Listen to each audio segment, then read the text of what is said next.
Well, welcome. On behalf of the Centre for Social Impact and the University of Technology, Sydney, Bronwyn Dalton and I extend a very warm welcome to this, the inaugural Mark Lyons Oration. We are particularly pleased that Mark's widow, Carolyn Pettigrew, and her sons, Bede and Benedict, are with us this afternoon. Mark Lyons was recognised for at least 2 decades as the academic who knew most about the extraordinary diversity of Australia's not-for-profit organisations. He knew them, and I think this was the quality that truly distinguished Mark, he cared about them. He was that rare scholar, a person who empathised for those individuals and organisations he studied and wrote about. Although he published widely, he contributed to learning far more broadly through his teaching, his gentle advocacy, his engagement with the community sector, his contribution to public policy, and his collegiality and mentoring. Those of us who had the opportunity to work with Mark remember these qualities of his character with deep affection. We miss him as a friend. We are delighted that we have this opportunity to remember and to honour him. Bronwyn and I are both delighted that the first orator will be Professor Helmut Anheier. He worked and communicated with Mark over many years, both contributing to comparative study on the size and the scope and the role of the non-profit sector in 30 countries. Since those early years, Helmut has gone on to found the Centre for Civil Society at the London School of Economics, and now, most recently, is Professor of Sociology at Heidelberg University and Academic Director of the Heidelberg Centre for Social Investment. He's also Dean and Professor of Sociology at the Hertie School of Governance and Centennial Professor at LSE. He continues to research the role of philanthropy internationally. So please welcome to present the first Mark Lyons Oration, Professor Helmut Anheier.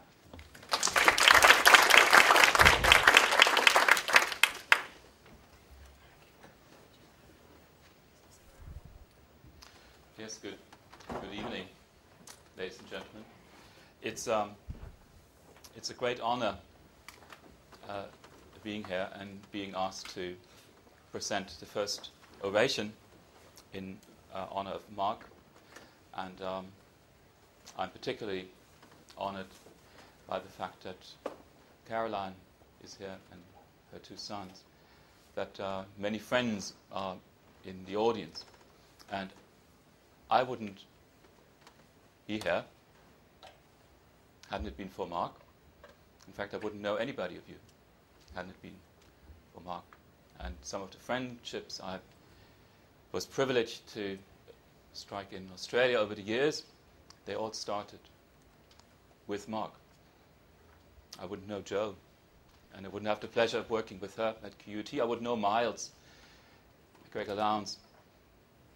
I wouldn't have met Maureen all these years ago.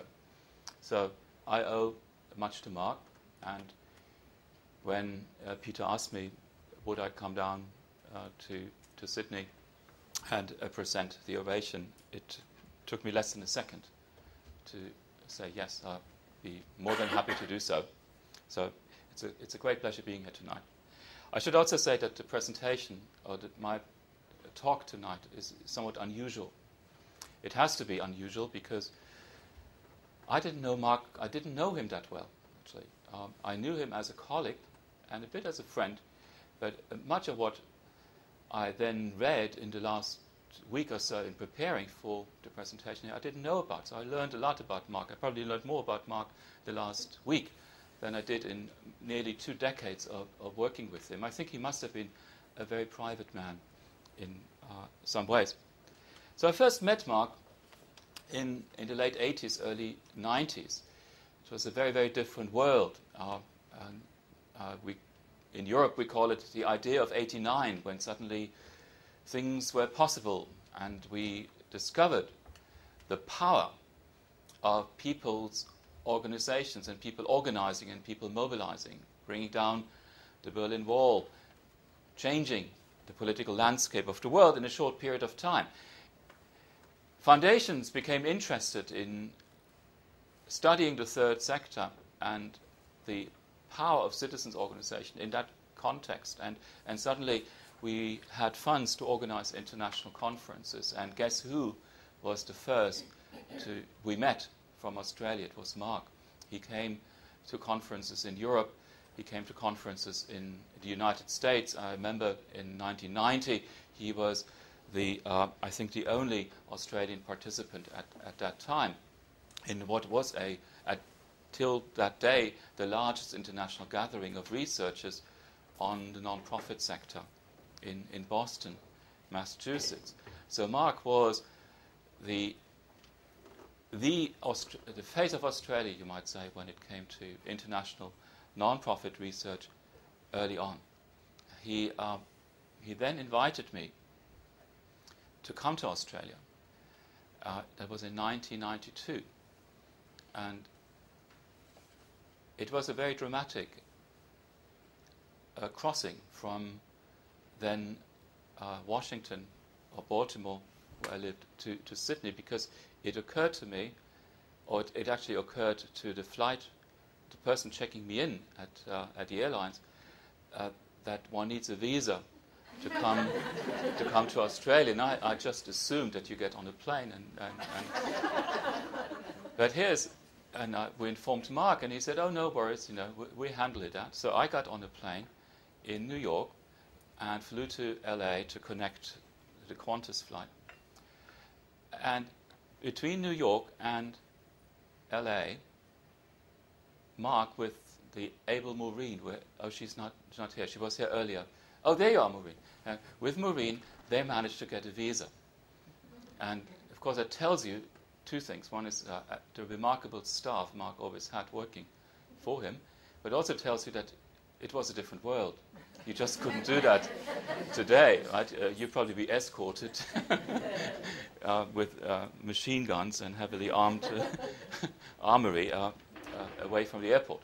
So that was my first visit to Australia, and that turned almost into an annual pilgrimage, you might say, mostly in the last, since about 2004, to an annual stay, very productive stays, I must say, at QUT with Miles, and because Miles and Mark worked very closely together, as you know, and all of that would not have happened. All these lovely your winters, my summers spent in Australia wouldn't have happened without Mark. So I owe him a lot. The Journal of Civil Society, right, was conceived while working here with Mark. The Encyclopedia of Civil Society, too, started here. A fairly large project I was able to finish just recently with David Hammack to look at the role of foundations in American society, started working in Australia with Mark. So there is a very strong intellectual legacy that was made possible because of him. So I won't repeat much of what I'm sure you have read in the various obituaries that Peter wrote and others of you about Mark's life. As you know, he was born in Sydney. He was the son of a primary school teacher, and what I learned is that he was raised in a Catholic family. And I come back to that later on in my talk, because that explains why he had such an interest in the role of religion in the development of the voluntary sector in different parts of the world, in particular the principle of subsidiarity, and his thinking about to what extent it applies or does not apply to a country like Australia. His education was very interesting because he started out doing something totally different. Right? He went to college here at the University of New South Wales with the intent of studying textile technology. And that's a long way from what he then ended up doing later on. He graduated from the National University in Canberra in history, looking at sectarianism, again a religious theme in the 19th century.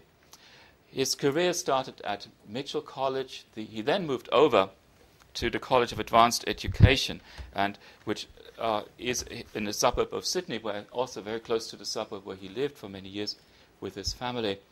And the college became known as the Business School for the Public Sector. And then from the mid-80s, his career really took off, and there's a rapid succession of appointments to boards and founding this and that initiative. It was also, I think, from about the early 90s to onwards, the most productive years of his life. He was a very prolific writer, and I'll show you some of his books in a moment.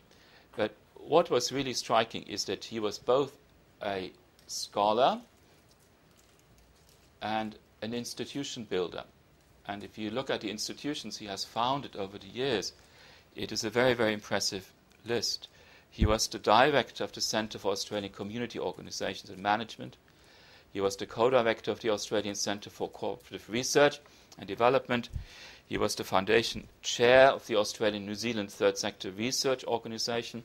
And closer to my home, he was one of the people, a handful of people, who in the 1990s, early 91, 92, founded the International Society for Third Sector Research, and he was also a founding board member of the journal Voluntas. He also served on the Australian Council of Social Service, the Mercy Family Centre, Volunteering New South Wales, and Charities Aid Foundation Australia. And he was a member of a number of government committees, like the National Children's Services Advisory Council, the Australian Statistics Advisory Board, which was very, very important, by the way, because that made the Australian leg of the Johns Hopkins project possible.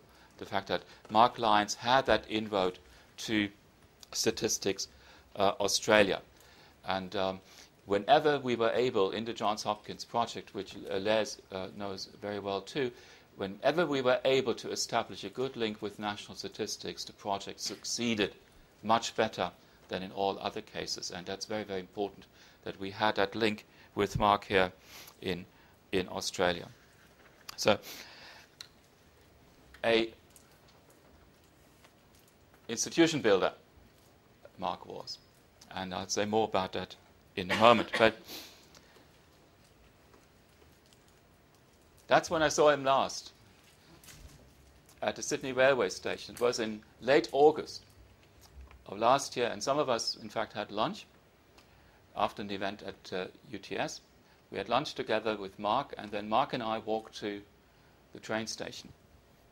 And at the train station, we had coffee. He actually paid for the coffee and said that it would be my round next time.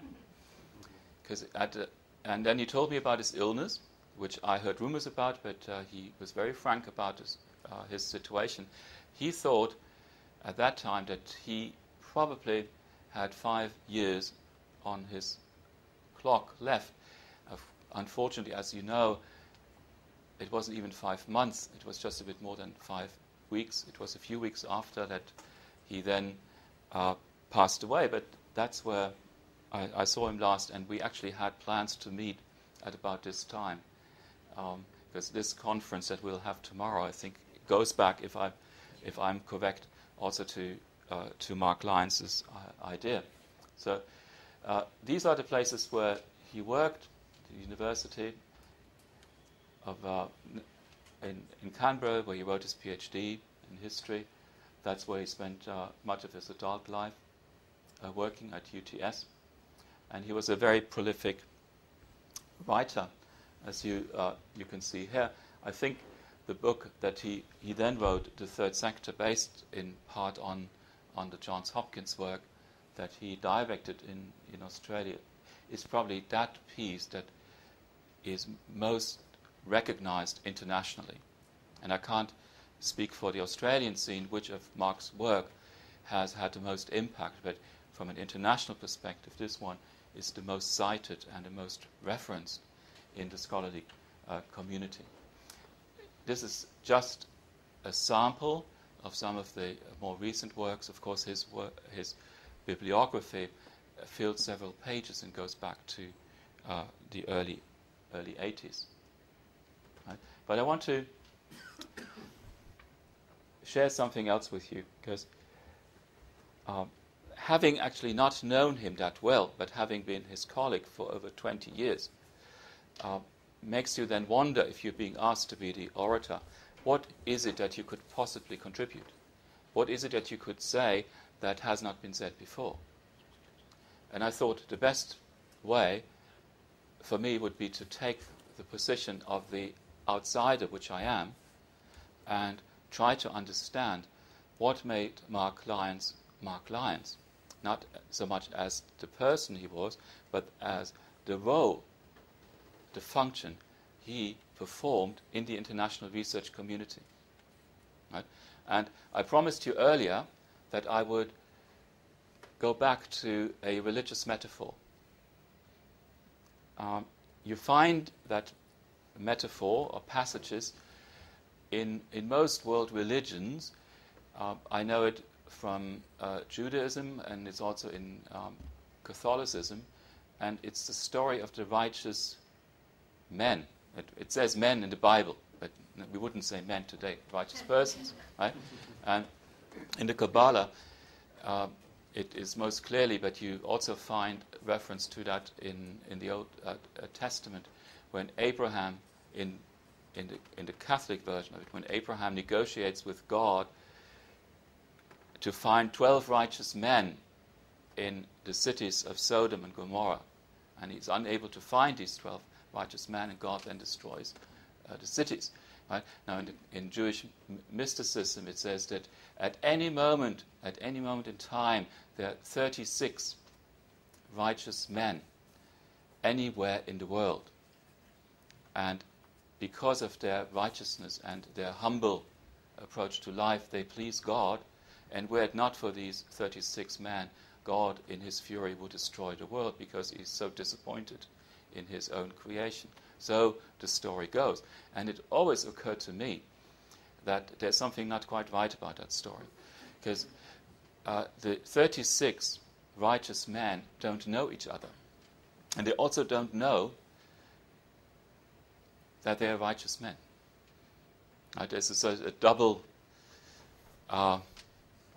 ignorance that happens here. And it always occurred to me, if these 36 righteous men are so important to the continuation, or perhaps even the progress of the world, not having them know about each other is probably the most ineffective way of improving humankind. Because you can only do a little calculation, and I know some of you may have read the book 5 Steps Apart. If the 36 would know 36 other righteous men, and those 36 other righteous men would also know 36 other righteous people, then at step 5, we would have exhausted the world population. And certainly at step 4, the population at the time we first started thinking about Jewish mysticism or wrote the Old Testament. You see? The power of connectivity, that's what I'm driving at. And there's something very, very profound about individuals that connect others. Right? And they can connect others in different ways. So if you think about 36 righteous people, each of them knowing 36 other righteous people, and so on, you have a network that branches out. But the lines never cross, with the 36 righteous at the center. But if you allow for overlap, so that you would say that if we have 18 of the 36 may know each other, and we allow that 50% overlap at each stage, then we would get a smaller network at stage 5, but what would we get? We would get structure. And that structure is very, very important. And I think nobody I have come across understood that probably better than Mark Lyons. And I want to show you a few examples of what I mean. And I also want then to place Mark in that network. And that's why I will end by pointing out that the way Mark was positioned in a truly global network of scholars was remarkable. And few people have been able to achieve that prominence as he has. Now, social network analysts, and I count myself as one of them, have identified different configurations in which people or experts connect. This is called a weak tie configuration. And you can think of this as an Australian network of researchers, and they tend to know each other fairly well, right? And then symbolically we have the rest of the world. So these would be the people working on non-profit sector research in the UK, in the US or elsewhere. Right? If we have such networks that are largely separate and they all are fairly well connected, it sometimes happens that you get these weak bridges or weak ties. Right? So that would be Mark Lyons traveling to the US in the early 1990s and making connections with people. The nice thing about this is that information can travel along those weak ties, right? And a sociologist identified that a long time ago. How do people find out about jobs? Not through the newspaper. You find out about jobs by knowing people who might know about jobs. So this kind of combinatorial thinking. So that's the weak tie configuration. The problem of the weak tie configuration is that it's an irregular channel, and it does not give you much to influence the overall configuration very much. Ultimately, Mark is a member of the Australian network. He's not a member of the rest of the world, as you see it here. Now that's different if we think of Mark as the interlocuteur. Right? So there is an Australian network, and there's the rest of the world. These are all scholars working on non-profit issues, and Mark is the person who navigates intellectual traffic between the two.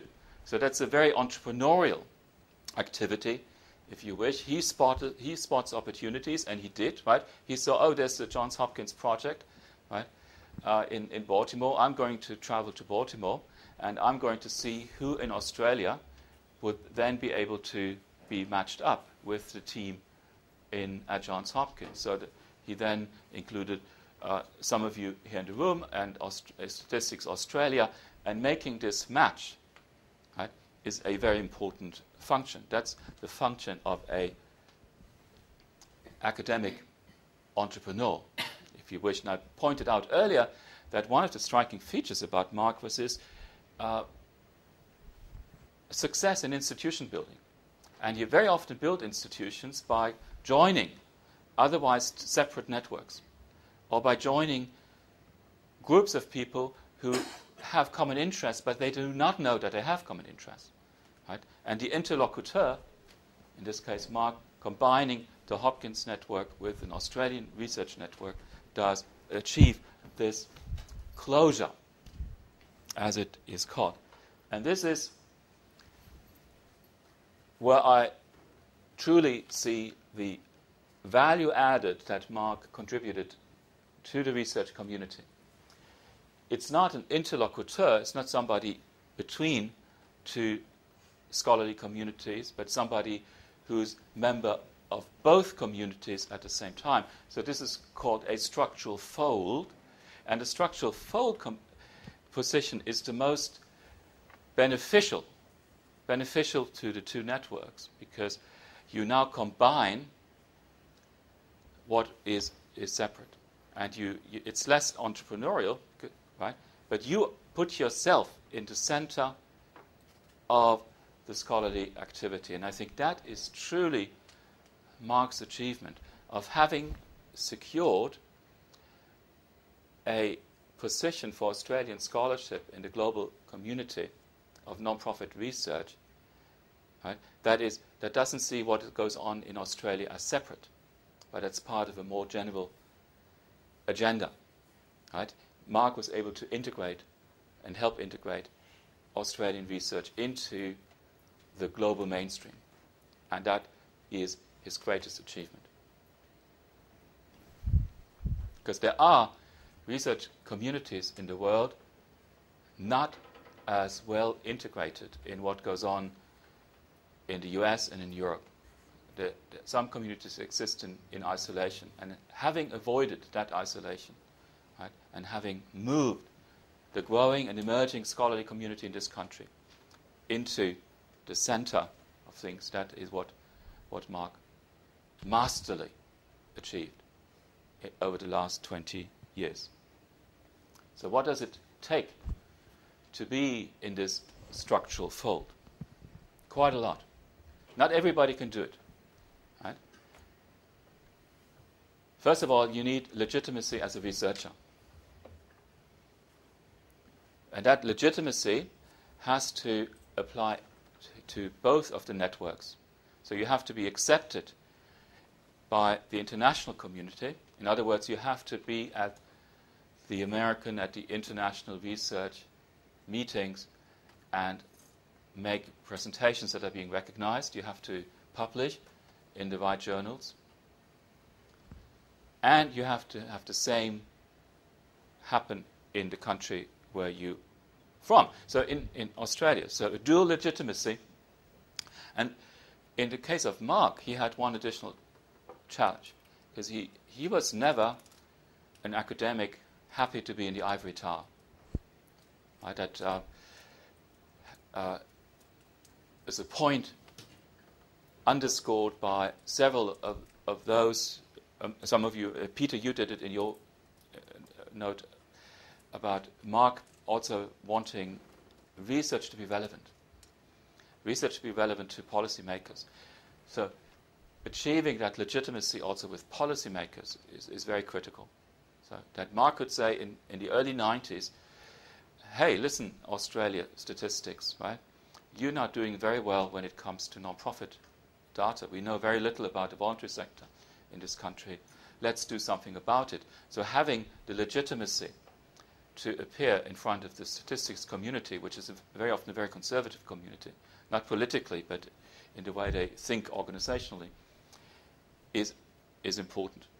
Right? So Mark had it. So he had the knowledge and the expertise, knowledge about the voluntary sector in this country, but by being part of that network configuration I showed you, he was also able to get knowledge and expertise from other parts of the world.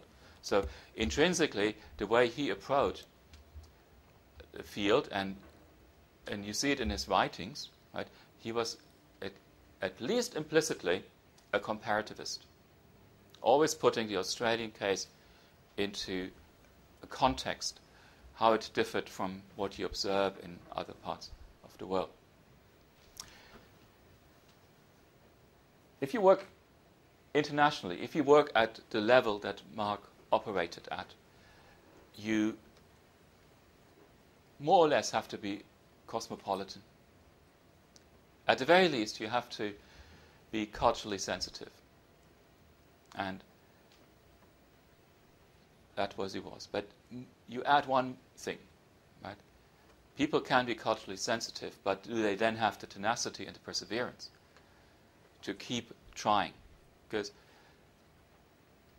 the research infrastructure, the research agendas, the research communities that we have today didn't happen overnight.